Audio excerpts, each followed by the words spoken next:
ऐसा होता है जादूगर तो। हाथ में कुछ नहीं दिख रहा है लेकिन नाम लेते ही तुरंत हाजिर कोई भी चीज। जादूगर का तो ये कर्म होता है, अभी अभी है, अभी अभी लुप्त हो जाए या किसी को लुप्त कर दे। कैसी विचित्र स्थिति है उसकी। या तो धान्य, जादूगर की तो ऐसी विशेषता हुआ करती है, वो जादूगर नहीं बनी है। और जब उसे ये मालूम पड़ गया कंस के द्वारा, उस सभा में दूतों ने ये सूचना दे दी कि नंद बाबा की भी संतान हुई है।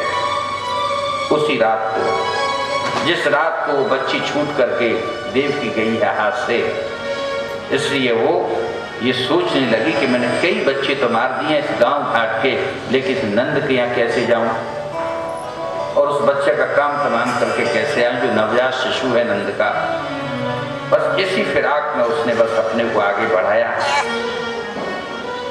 क्योंकि वो वहां गोकुल में पहुंचा दिए गए थे, नंदगांव में पहुंचा दिए गए थे। इसलिए कंस में और नंद बाबा में बड़ा आपसी प्रेम था। और उसी प्रकार का प्रेम था कि जैसे कि एक राजा में या राजकुमार में और उसके कारिंदा में, उसके मुख्यमंत्री में, उसके प्रधानमंत्री में होता है। आपस में वो बहुत सा कर, बहुत सा दूध दही के मटके, वो सब गांव से अनाज इत्यादि लगान के रूप में खेत का जो पैदा होता था उसे देने के लिए राजघराने में जाया करते थे। इन सात्वत वंश में, भोज वंश में, यदुवंशियों के यहाँ वो जाया करते थे लेकर के। और वो जितने भी नौकर चाकर, जितने भी सिपाही थे, जितने भी राक्षस, जितने भी दैत्य वेश बदल के या जैसे भी रहते थे कंस के यहाँ पर, उन सबको नंद बाबा पहचानते थे। बोलिए वृंदावन बिहारी लाल की। इसलिए सोचने लगी कि मैं पहचान ली जाऊंगी पूरी तरह से। बड़ा सुंदर पूतना का चरित्र है। मैं सुंदर इस अर्थ में कह रहा हूं कि इतना उसने अपने को प्रभु के अनुकूल बनाया है। ज्यादातर आपने कथा सुनी है कि पूतना आई और बड़ा बेडोल उल्टा सीधा शरीर लेकर के आई, दांत फांत निकाल करके आई और कालकूट अपने वक्षस्थल से लगा करके आई और उसने बालक को ले लिया। किसकी हिम्मत थी किसी माता की गोद से कोई बालक को छीन करके तो देखे, लेकर के तो देखे। जब तक माता के प्राण नहीं चले जाएंगे तब तक वो बालक नहीं उसे दे सकती। मर जाएगी कि मार लेगी। और वो माता तो खैर पुरुष है, वो तो मनुष्य है, मानवी है, लेकिन किसी कुत्ता बिल्ली के बच्चे को भी तुम हाथ लगा करके देखो। जब तक तुम्हें जितना भी उसका बस है, जब तक वो फाड़ चीर करके अपने पंजों से तुम्हें बराबर नहीं कर देगा, अपने नवजात शिशु को हाथ नहीं लगाने देगा। बाकी तो ममता ही विचित्र होती है। एक गाय जैसी सीधी होती है, अगर उसके नवजात बछड़े से भी कोई छेड़ करके देखे तो वो गाय भी जो सबसे सीधी मानी जाती है वो भी अपने सींगों से उसे विलीन कर देगी, फाड़ के रख देगी, सिंहिनी हो जाती है। जिस समय उसके शिशु पैदा होता है उस समय उससे कोई छेड़छाड़ करता है तो माता के पास वो कैसे जाए, क्या करे। तो उसने विचार बनाया है, क्योंकि मायाविनी थी, अब उसने इतना सुंदर वेश बनाया।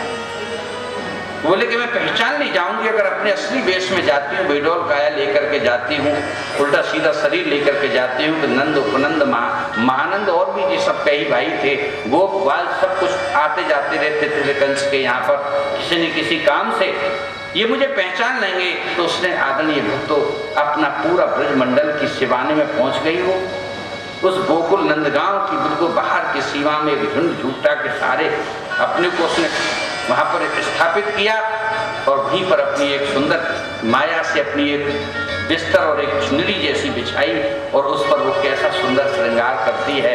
उसने अपनी माया से सारा श्रृंगार उपस्थित किया। सुंदर चमेली के सफेद बेला के फूलों को उसने उपस्थित किया अपनी माया से। अपने काजर, बिंदी, सिंदूर, सिंदूर इत्यादि सोने के सुंदर सुंदर हीरे जड़े हुए आभूषण उसने बनाए। ये सब माया से तैयार कर रही है और माया से तैयार करके अपने हार, तोंदनी और एक सुंदर दीवी लाल साड़ी और तो उसने एक सुंदर कमल बनाया। और क्या लिखते हैं, और उसके जो ऊपर को जो बाल हो रहे थे राक्षसों जैसे, हमारे यहाँ ब्रजमंडल में, हमारे यहाँ माताओं का अगर कोई बालक सड़क पर खेल रहा हो, छोटे बच्चे धूल मट्टी से ज्यादा खेलते हैं, न उन्हें कहीं बालू मिल जाए, धूल मिल जाए, मिट्टी मिल जाए। गांव में शहर के भी बच्चे जाते हैं, वो भी उसी तरह से हो जाते हैं। और जब हो जाते हैं तो एक दूसरे के सिर में मिट्टी डालने लगते हैं, एक दूसरे को मिट्टी इत्यादि से रंगने लगते हैं, बालू डालने लगते हैं। कुछ देर बाद देखते हैं कि माँ ने काट के बालों को श्रृंगार करके बच्चा भेजा है, बाहर उसके बिखर जाते हैं, खेली खेल में ऊपर को उठ जाते हैं। और जब बच्चा लौट के आता है तो माता क्या कहती है, कह रहे तेरे बात मैंने काट के दे, कैसे भूतन कैसे खईसन कैसे बात कर, राक्षसन के ऊंची ऊंची बात कर रखी। माँ दोबारा कंगाल आती है, पहले तो हल्की फुल्की चपट लगाती है, कैसे मत खेलो करे, बारन ने तो सही रखो कर ऊपर को उड़। जो ऊंचे को बाल होते हैं बिखरे हुए से, वो दैत्यों के और राक्षसों के होते हैं, ऐसे ही उसके बाल बिखरे सुतरे से ऊंचे रहते थे, मोटे मोटे कड़े कड़े से बाल रहते थे। तो उसने सबसे पहले क्या किया है कि केशवंद और व्यतिसक्त मल्लिकाम, उसने अपने केशों को बांधा। भागवत जी का बड़ा सुंदर वर्णन है। उसने पहले तो यमुना जल में वहीं पर अपने केशों को धोया, धो करके उसकी मिट्टी को साफ किया, उन्हें कोमल बनाया। कितम केशवंध, उस पूतना ने केशों को बांध करके और व्यतिसक्त मल्लिकाम, और मल्लिका का जूड़ा लगाया, अर्थात मल्लिका कहते बेला, बेला का गजरा पैदा किया है। इस तरह से हाथ किया है, जादू के बेले गजरे आ गई, बड़े सुंदर सुंदर ताजी ताजी, और अपने सिर में, क्योंकि वो जानती थी कि भगवान को अगर सबसे सुंदर कोई पुष्प लगता है तो खुशबूदार सफेद फूल बस अच्छे लगते हैं, उनमें भी बेला और चमेली के फूल भगवान को सबसे सुंदर लगते हैं। बोली वृंदावन बिहारी लाल। और फिर इसके बाद उनको कमल पुष्प अच्छा लगता है। उन सभी पुष्पों से तो भगवान को तुलसी सबसे ज्यादा प्रिय लगती है, इसलिए तुलसी का श्रृंगार तो नहीं हो सकता। तुलसी तो इतनी सुंदर नहीं लगती, गंध सुंदर अवश्य है, लेकिन रूप सुंदर उतना नहीं है। लेकिन तथापि बेला का, जिसे मल्लिका कहते हैं संस्कृत में, वो मल्लिका के फूलों को जब गजरा बांधा है, और बृहद नितम स्तन कृक्ष मध्यमाम, और ऐसी उम्र की लड़की अरे चाहती तो 16 साल की स्त्री बन जाती, चाहती तो 14 साल की स्त्री बन जाती, चाहती तो वो 20 साल की बन जाती, 25 साल की बन जाती ना। उसने उम्र का भी ध्यान रखा। वो बड़ी चढ़ी 40-45 साल की, 50 साल की, 55 साल की महिला बनी है। 40 से 50-55 साल की महंगा में माता का जो शरीर होता है वो बड़ा ही भारी भरकम होता है। उसका नितंब, उसका जो नीचे का हिस्सा थोड़ा प्रकृति के अनुसार भारी हो जाता है। उसकी कमर तो स्त्रियों की, माताओं की पतली होती है, और उसके वक्षस्थल उम्र के हिसाब से कुछ बड़े बड़े हो जाते हैं। उस उम्र की माता बनी, क्योंकि ठगना है तो किसको ठगना है? यशोदा मैया को ठगना है, गोपी को ठगना है, महान गोपियों के बीच में होकर के पहुंचना है। इसलिए और 16-17 साल की, 20 साल की बन जाती तो ब्रज के ग्वाला का उसे देख देख करके उसके पीछे जाते कि ये कौन है, किसकी लड़की है। हमारे यहाँ बड़ा पर्दा है, हमारे वृंदावन में, मथुरा में, गोकुल में, हमारे यहाँ पर ब्याही ठाई स्त्रियाँ ज्यादा इधर उधर निकलती नहीं हैं। उनको हमारे यहाँ लोक लाश से पर्दे में रहना पड़ता है। वो आज भी चला आ रहा है। वहाँ पर काऊ की बहू बेटी जाएगी, बूढ़ी बड़ी हो जाएगी तो चद्दर ओढ़ के जाएगी। ऐसा ना है कि बिना चद्दर ओढ़ के वो सिर से ओढ़ेगी।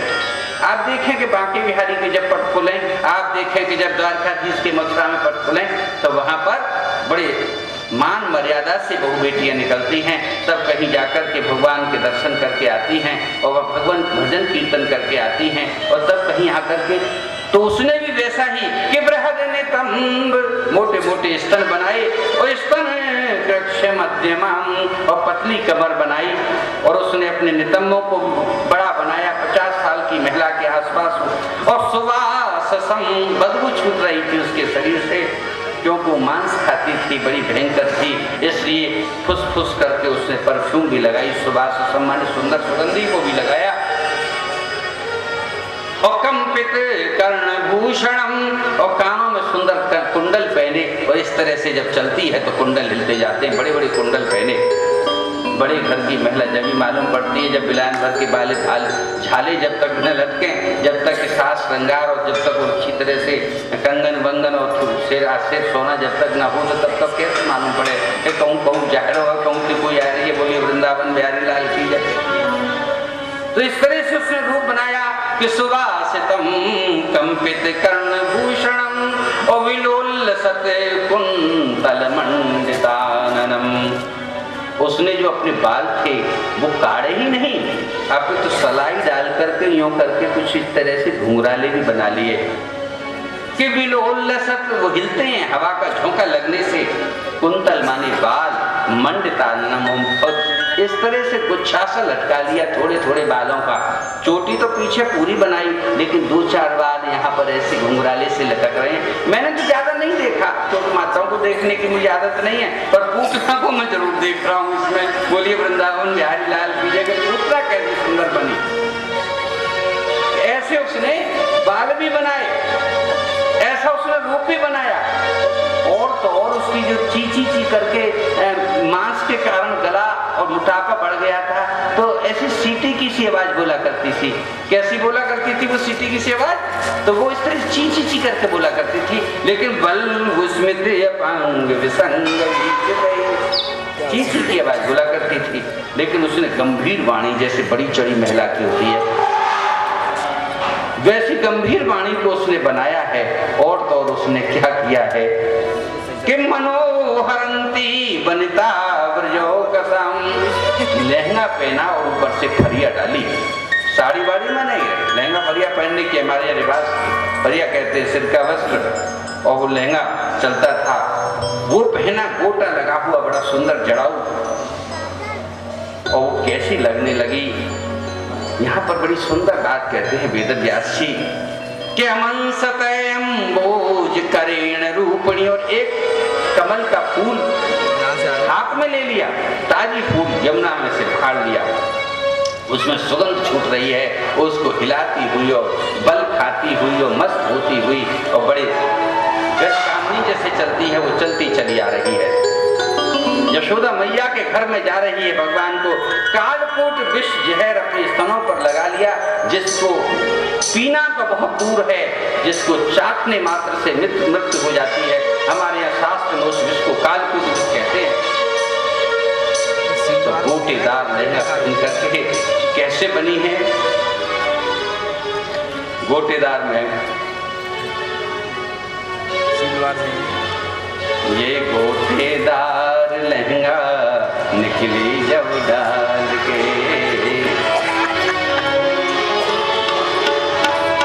ये गोटेदार लहंगा निकलूं जब डाल के, ये गोटेदार लहंगा निकली जब डाल के, हो ये गोटेदार लहंगा निकलूं जब डाल के, गोटेदार लहंगा निकलूं जब डाल के, ये गोटेदार लहंगा निकलूं जब डाल के, छुरियां चल जाए छुरियां चल जाए मेरी मतवाली चाल से, छुरियां सब बैठे अपने अपने दिल थाम के।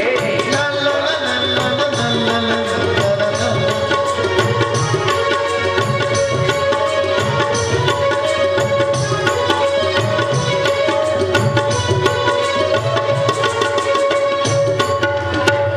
ये गोटेदार लहंगा जब निकली है, ये 2 पंक्ति मैंने यूं ही नहीं ले लिया आपके मनोरंजन के लिए, ये बिल्कुल श्लोक के अर्थ के अनुसार मैंने आपको सुनाई है।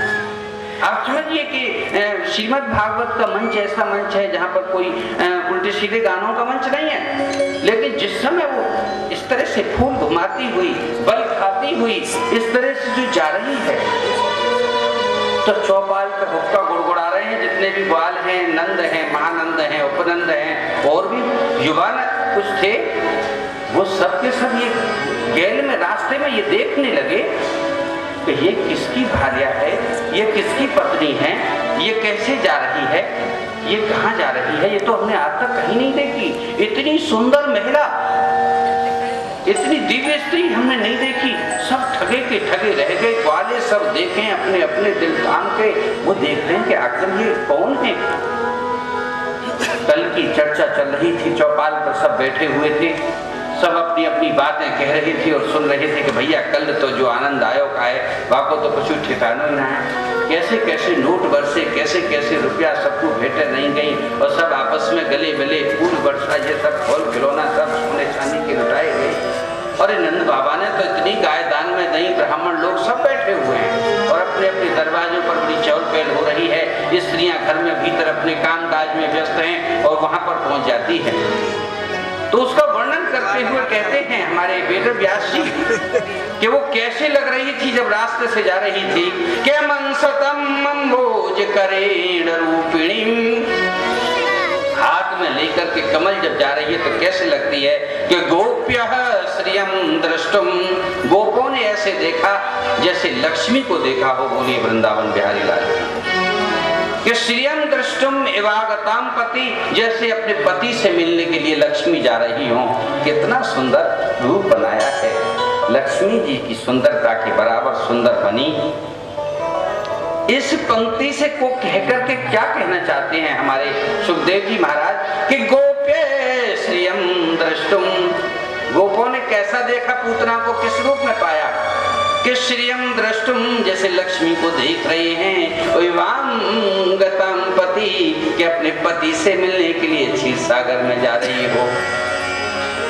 इन पंक्तियों से स्पष्ट संकेत दे दिया है पूतना ने कि पूर्व चरित्र का कि ये राजा बलि की कन्या हुआ करती थी।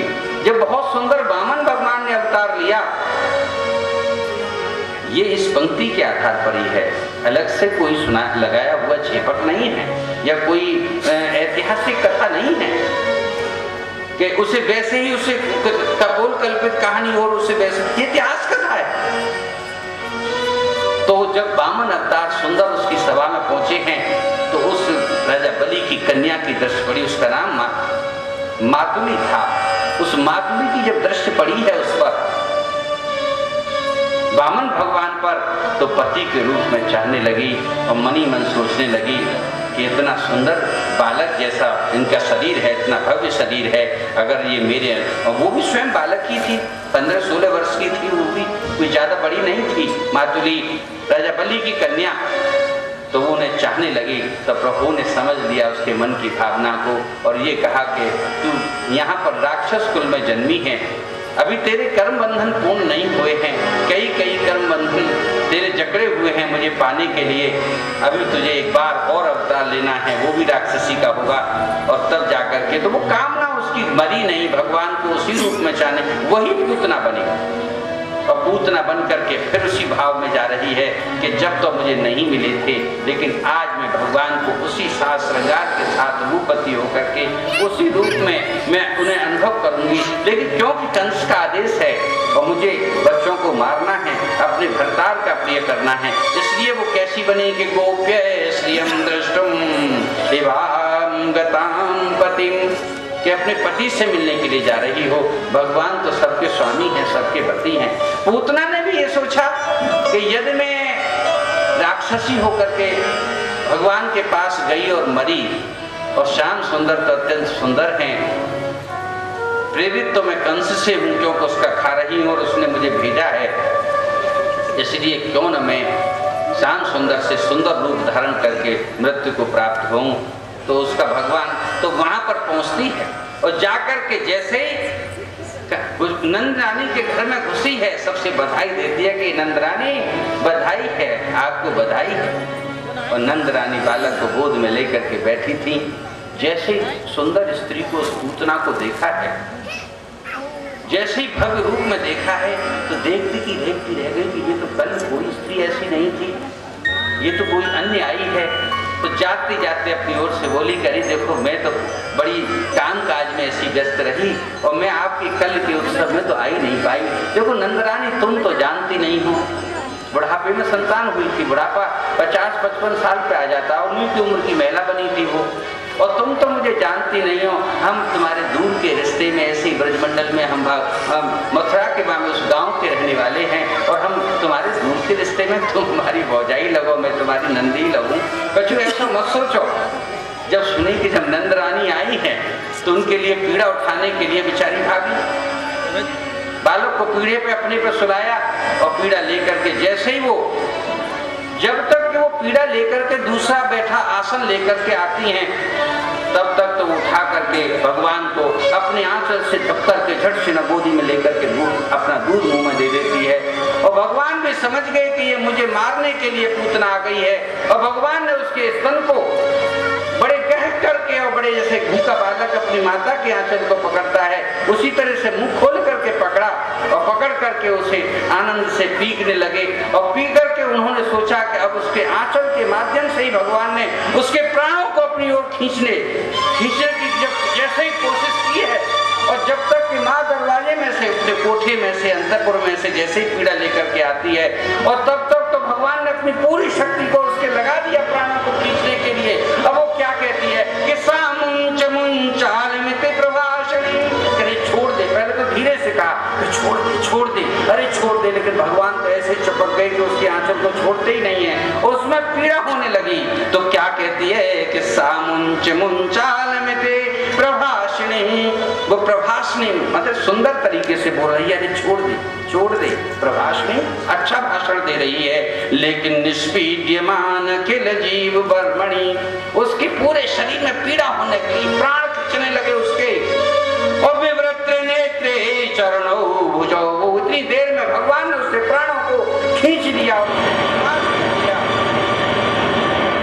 अब तो उसके नेत्र खुल गए, अपने भयंकर रूप में आ गई, वो माया उसकी समाप्त हुई, श्रृंगार जाता रहा और उसके बाल बिखर जाते हैं, बेडोल काया जो कई बताते हैं कि कई कोस लंबी काया बन गई थी उसकी, वो बेडोल काया थी, वो उसके आंगन में पड़ी हुई है, मुंह फाड़े हुए है, बड़ी बड़ी दांत है, बड़ा भयंकर मक्खी भिनकने लगी, बड़ा उसके वो होने लगा, ऐसी स्थिति वहां उसकी बन गई, पसीना टपक रहा है, पूतना का प्राणांत हो गया। भगवान ने उसके प्राणों को अपने अंतस में समेट लिया। क्यों न हो, भगवान के को प्रसन्न करने के लिए उसने लक्ष्मी जैसा रूप बनाया था, और कमल को हाथ में लेकर के वो भगवान को रिझाने के लिए ही आई थी। भगवान के शरीर में समस्त शक्तियां निवास करती हैं। जब उनके वक्षस्थल पर लक्ष्मी निवास करती है तो उनके हृदय में जाकर के पूतना ने निवास किया। बोलिए वृंदावन बिहारी लाल की जय। भगवान ने पूतना का मोक्ष कर दिया। जिस भाव से भगवान को जो जो भजता है, भगवान उसी उसी भाव को प्राप्त होते हैं। और उधर जन्म के तीसरे दिन का समय आया और तीसरे दिन का मैया ने उत्सव मनाया। जब तीसरा दिन आता है तो हमारे यहाँ एक तरह से नहान होता है, स्नान होता है, और जच्चा बच्चा दोनों का, और उनको उस कक्ष से, जिस कक्ष में बच्चा जन्म लेता है, उसे बाहर निकाला जाता है। बधाइयाँ करती हैं और वे माता का स्मरण किया जाता है। बड़ी बूढ़ी आकर के वे माता का अर्थात षष्ठी माता का, छठी माता का पूजन करती हैं और आनंद लेती हैं। ये किसी घर में 3 दिन का होता है, किसी में 6 दिन का होता है, किसी में वो 4 दिन का हो जाता है। अलग अलग परिवारों की परंपरा, लेकिन तीसरे दिन माता उनका जन्म नक्षत्र आने पर उत्सव मना रही हैं और बधाइयाँ गाई जा रही हैं। और अब हमारे एक बधाई आप सुनेंगे और इसके बाद कैसे कैसे भगवान ने क्या क्या किया फिर उसकी लीला होगी।